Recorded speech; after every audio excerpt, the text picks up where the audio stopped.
Hey guys, RC here. Last video was pretty short. We just covered on how to set up your starting 7 dwarves to embark, how to maneuver through the screens, how to find items. Uh, Probably thinking back, I could have done a better job on that, but hopefully you were able to see the screens and basically you just need to get in there and play around with that. On this one, and first off, this is a tutorial for Dwarf Fortress 4305 R08, the most recent release for Lazy Noob Pack. I just saw a lack of tutorials for the newer versions. A lot of the tutorials that I could find were older things, version 28, version 34, and really, not, I don't know how many people are still playing those, but those were years ago. So I wanted to kind of update a little bit with at least something that hopefully helps somebody. So after we set our dwarves up and have all of our points spent to the extent we want to spend them, because you can make whatever challenge you want for yourself. So here we are, we've embarked, and it tells us that we have left the mountain homes, and our goal is to make an outpost for the glory of all of our mountain home, which in our case is called Zaludmesthus. Okay? And there are evidently Yetis in the area, or potentially, and our location is called King Gushreer, or Steamquakes, strike the earth. So we enter, and we start the game paused. If you don't, pause immediately. Alright, so I'm going to tab 3 times, and that gets me to a full screen. And let's scroll out. Alright, so there is our map. So this area of dark within our border is mountains. That's cliffs that we can dig into. You can see we have a sunken area here and off here. So this is a plateau, and this is a area that you would go down to below that. And this is an area you would actually go up into the hills or the cliffs or the mountains, whatever's down there. All right, so let's zoom in a little bit closer. Yeah, right there is good, I think. All right, so let's go through some basic controls. I hit tab to get that, tab to get that, tab to make that one disappear, and I'm going to leave it kind of big so you can see everything. So announcements, well, there are no announcements. Anything that pops up at the bottom of the screen about an enemy being sighted, somebody missing, somebody dying, that will appear at the bottom, and you could go and hit A and find those announcements. All right, to get out of any screen, it's the escape button. All right, if there's any type of combat, you will have a red R right up in here, and that's report. So you hit R. Well, we don't have any yet. How do we get out of any screen? Escape.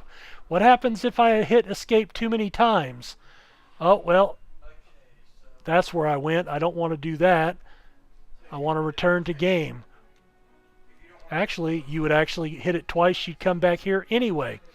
All right. We're going to skip around in this a little bit. Let's see.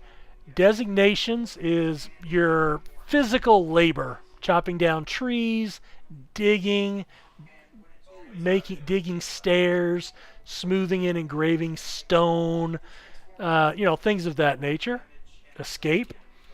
Your civilization, well, we are the future, part of the future citadel, and if we hit enter right here, here's kind of your cheat tips. Hit enter. All right, well, we have an outpost liaison who is a goblin. He is a goblin lie maker.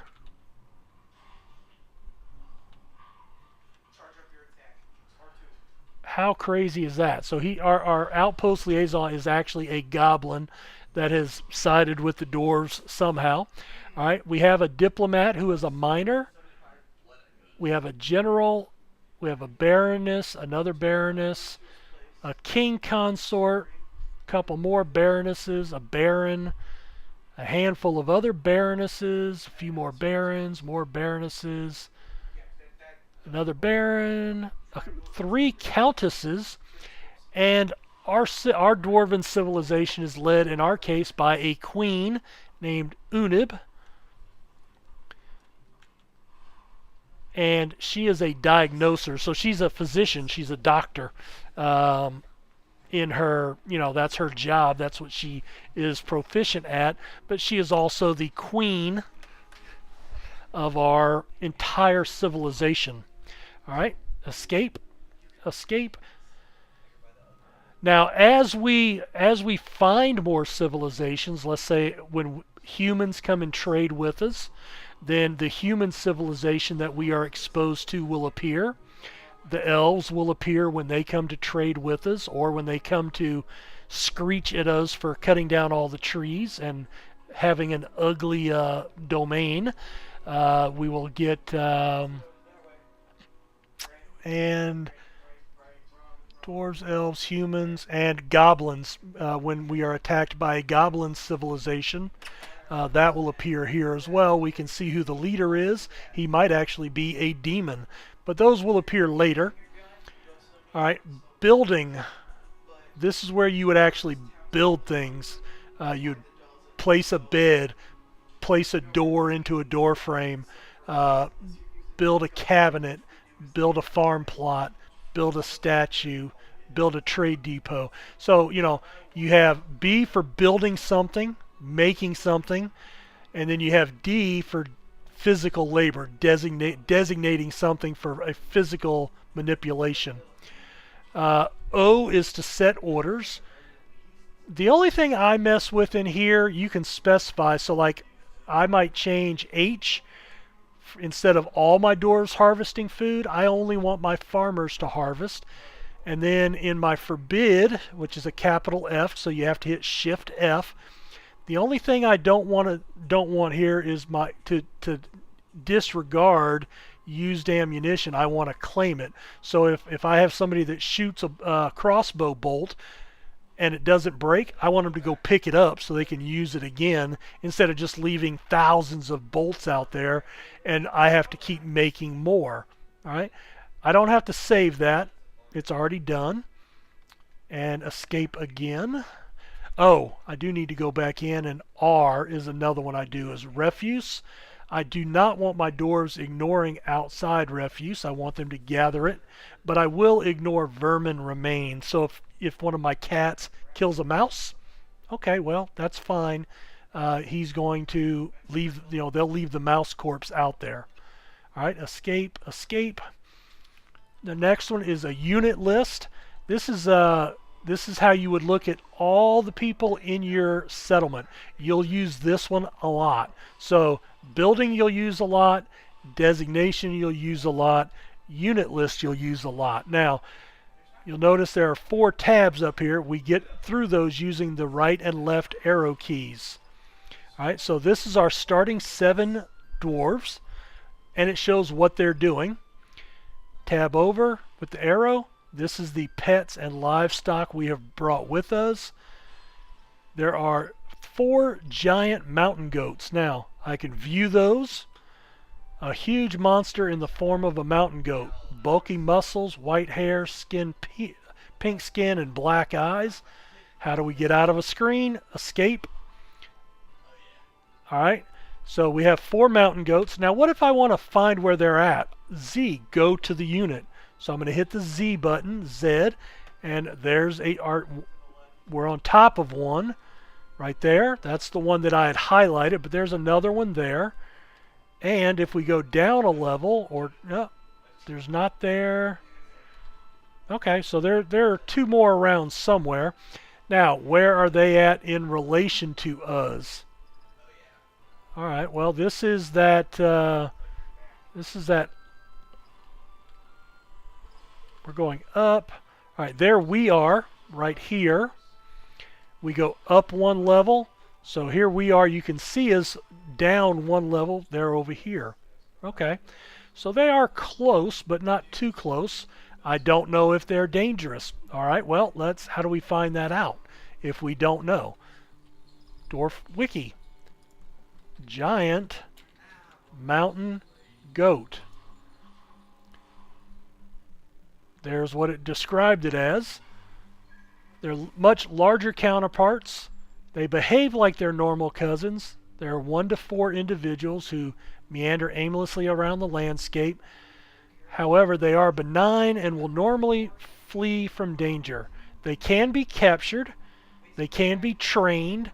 Because they're larger, they produce more food when butchered, though they are among the smaller and less productive giant creatures. They need a pasture to survive. They're considered exotic mounts, and you could see them being ridden by elves if elves are ever attacking you. And then it gives you some information. Now, they show up as a G in the ASCII world. This is all going to be default graphic packs ASCII. All right. So this tells you they cannot be trained for hunting or war, but they can be bred. They are grazers, which means they have to have a pasture. The size comes into play sometimes. You become an adult at age 1 and they live 20 to 30 years. So if you breed them, you'll want them to live for at least a year to become an adult. And then if you butcher them as an adult, this is what you would get. So, 13 to 15 meat for each one. All right, so what I'm more worried about, though, is it probably will not attack me. So that's good. All right, let me zoom back in here. All right, we're going to escape, and we're going to go back to U for unit list. Go over, and then after others, this is anything not related to your fortress. All right, this is your citizens. This is the pets and livestock that you own. This is anything else that's on the map. This will be your elves or other dwarves coming in to trade with you. They'll show each individual dwarf what they do, all the animals those dwarves have, any enemies. How, if we ever get besieged by, say, 50 goblins, there'll be a list of 50 goblins here. And you'll have 50, or if the goats are still there, it'll say 54. And then we go over to dead and missing. As anything in your civilization dies, and that could be if we kill the mountain goats, they'll appear here. If one of our dwarfs gets killed, they will appear here. If we kill an elf, the elf will appear on this screen. So this will actually grow over time. This will grow in conjunction with whatever's going on in our world at that time, in our zone. This will grow or shrink depending on babies being born, baby animals being born, any butchering that we do, any animals that are killed by a werebeast, they're a werebeast in the game. And this area will grow or shrink as dwarves are killed, die from old age, or we pick up new migrants that hear about our new fortress developing, and they come to see what it's about and maybe try to get an opportunity to help out. So how do we get out? Escape. All right, job list. All right, this lists all the jobs happening right now. So we have 2 dwarves picking up equipment and 5 people doing nothing. Now once you have a manager, you would use this screen to go into your manager screen, and then you could actually use the manager screen to assign jobs or ask for things to be done, specifically things to be made, and we'll get to that at some point, but you can see a manager is required. I don't have one. All right, so we're going to escape. All right, and escape again. All right, the next one is our military. This is where you will create a squad, assign soldiers to that squad, equip them, give them supplies, ammunition, set training schedules, manage your alerts. A lot of things happen here, and this is basically a whole video in and of itself. So we'll do that later. Squads. If we have squads that we created, they would appear here when we hit squads. So let's say we had 3 squads. They would be listed here as squad A, B, and C with the name of their squad. All right. Points, routes, and notes. Shift in. This is if we want to place a particular note somewhere about anything, which I don't want to do yet. So we'll escape out. Burrows. Burrows are areas that tell your dwarves to go there in certain events. And once we actually start digging, we will eventually make a burrow. So we'll talk about that again. H for hauling, right here, little h. No routes. So I could set up hauling routes if I wanted to. This is a lot of this is stuff we'll do, or we may never even deal with it, but we might at some point. Stockpiles we'll deal with, zones we'll deal with, set buildings. Well, I don't have any buildings. Actually, I take that back. I have my wagon. So let's look at Q, and I'm going to use my cursor with my left, right, and down arrows, and there it tells me I have a wagon. All right, now it doesn't tell me anything about it. But here's where I could order them to remove the building, and they would deconstruct it and get 3 logs out of it. I don't want to do that yet, and there's a reason. We'll talk about it later.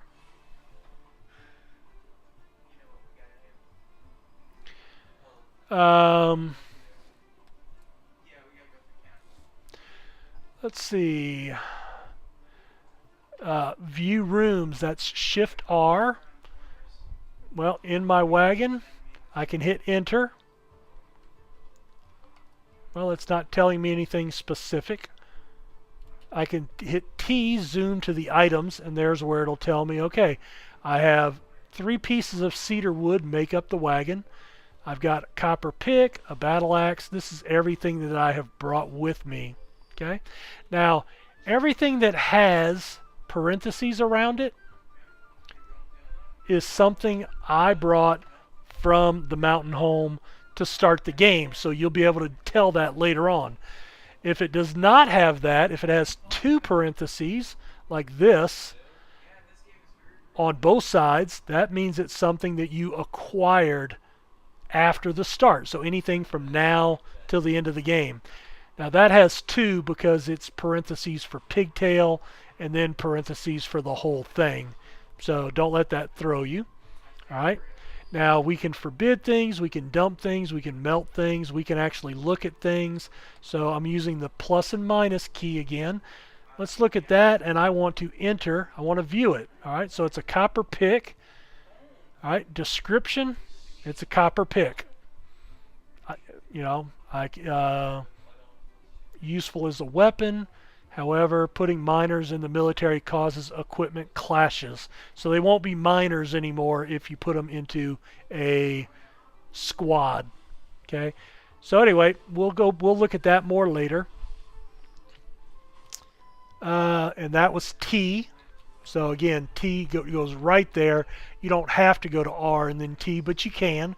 R is more, once I build a workshop, you can actually then look at the workshop. View units. All right, well now I hit V and then I can use my arrows to tab around. All right, well I go over him and that's Adil, my expedition leader. He has no job. Here's his skills. I can look at M for miscellaneous, or I can turn miscellaneous off actually. And this is the plus and minus key going down, and this is what he's good at. It'll also tell what he has once you start looking at that. Hotkeys are important. Shift H. You get 16 of them, and this allows you to use one button zooming ability. So I don't want my gate to be, I want my gate to be F1, but I don't want my wagon necessarily. So I'm going to hit Shift F8. You notice that lit up. Then I'm going to zoom here to lock in that area, and you can see it change to zoom. And now I can hit escape. Now, just out of curiosity, we'll go up, and then I'll move way up here, and then I'll hit Shift F8, and I go right back to that spot. So if there's certain points in your fortress that you want to keep track of to get back to real quick without having to go one level at a time, put a hotkey on it. Locations and occupations. Some of the things that we can make are taverns, temples, and libraries, dining rooms, bedrooms. We don't have any yet, so nothing shows up here, and that's why it says you have not designated any, but we'll see that at some point. Our nobles screen, all right, we can go ahead and assign this, so up and down arrows here. Your expedition leader kind of gets automatically assigned. Eventually that will become the mayor, and he is also elected. You don't control that. All right, so I'm going to need a manager, and I want to go to there. I want to replace that, so we're going to hit R, and now we can go up and down with our up-down arrows, and you can see off to the right here when their name is highlighted if they have any skills for that position. So Adil is my organizer. We'll talk about that in a second. Do I have a doctor? No, I don't. So we're going to escape. My broker, same guy, Adil, and my bookkeeper, Adil. All right, now, why is it red, RC? Because there's certain requirements that he needs to do that. All right, so I'm going to hit enter. He needs a meager office and doesn't have one. We're going to escape out of that. Now, while I'm in Bookkeeper, I want to make some settings on him. So we hit S. I'm going to hit the up down buttons, and I want highest precision on my counts. And I'll show you later why that's important. There is no settings on anything else, just the Bookkeeper. Okay, so that's why that was important. Later, I'll add a medical dwarf. A hammer is like your executioner. He's the guy that'll go beat somebody up if they make the sheriff or the queen or the mayor unhappy. Sheriff and your militia commanders. You'll have a militia commander for each squad, so eventually this will grow with other positions. So we're going to hit escape. Z is status. All right, Z is an important screen. You'll be looking here a lot. Now, this is where the bookkeeper setting came in. You remember I just set it to the highest accuracy. Well, you see all of these things have question marks. Well, that means that's a guess. We have about 100 seeds. We've got about 200 food, about 60 drink, okay? And as you build an office for your bookkeeper, those will become exact items. You'll know to the number how many you have. Okay? We're going to tab over using the left and right arrow keys to the kitchen. We're going to hit enter. All right, this tells us now a new menu. Again, left and right tabbing gets us through this one. So we have plump helmet vegetables. I do not want to cook those. Cooking kills the seed and wastes it. I don't mind brewing it, but I don't want them to cook it. So I hit C, it turned red. See, if I hit C, it turned blue. C again, it turns red. Now it will not be cooked. If it's blue, they'll cook it. And you don't want them to cook it because it will destroy the seed, and you want those seeds to replenish. All right, let's tab over to seed, and now you can see that we have approximate number of seeds. Now, they say 5 because there's so few, okay? And you can toggle those on to cook. Again, don't cook seeds. We need to plant those. Tab to drinks. We're going to toggle both of those to where they don't cook those. They don't use them in cooking. Alcohol is the most important ingredient for your dwarves in the game, bar none. Bar none. If they run out of alcohol, they will actually die of dehydration. So you always have to have alcohol. Tab again. These are your meat, fish, and other. This is what you want them cooking. Now, if you get enough seeds, as you start building over the months and the years, you may have hundreds or thousands of seeds. At that point, you go, yeah, go ahead and cook them because I have more than I'll ever need. All right. This is important to really toggle these before you start, because what you don't want to do is have them start destroying your items, and then it's too late, because you can't get them back. So I always do that immediately upon my embark. All right. We're going to escape. Tab right arrow over to stone, enter. All right. Anything in white is going to be the stone you have. All right, so there is some marble somewhere, but it's all red because we haven't dug any out yet. All right, well, there's lignite. Lignite makes coke, which is a coal which is used in place of magma or plain logs for burning. It's very important to have that if you don't have magma, because if you're using wood, it's a 1-to-1. Every step, every process that you use in forging uses one log. So making steel, for example, you have to make the iron bar, so that's one step. Then you have to make the pig iron bar. Then you have to take the pig iron bar and the flux stone to make steel. So making one bar of steel is actually 3 processes, which is 3 logs. But if you use lignite or bituminous coal, right here, all right, makes coke. It's a 3-to-1 or a 4-to-1 ratio. I think it's 3-to-1, but it might be 4.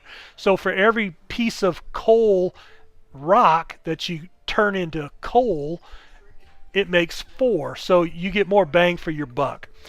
All right, we're going to go ahead and put a cut in right here, and we'll come back in the next video and continue down this process of going through the list, and then we'll actually start getting into some of the physical actions rather than just the overview of what they do. Thanks for checking this out. I'm hoping it helps somebody, and we'll talk to you later. Bye.